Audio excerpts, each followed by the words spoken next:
Gawa po tayo ng ng duyan. Ito po ang ating gagamitin. Saka to. Ito yung pinakatali niya na pagtatali mo kung saan mo gustong sabit.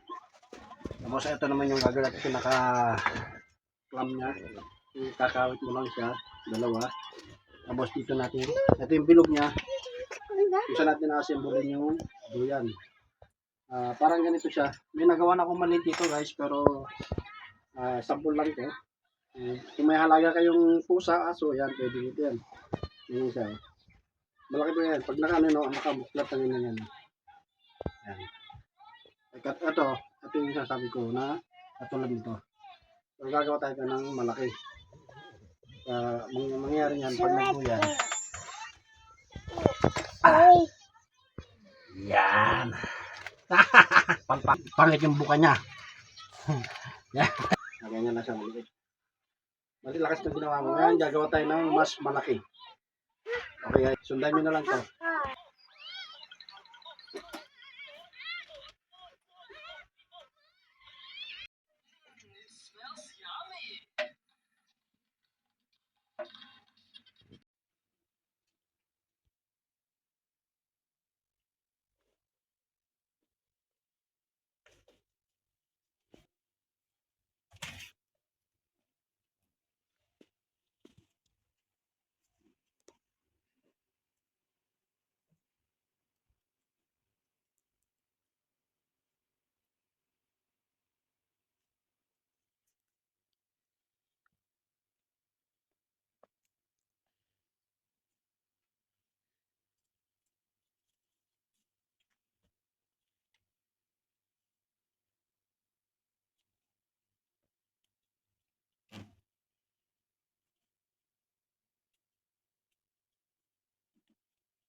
Maliit, dapat palang sumulato.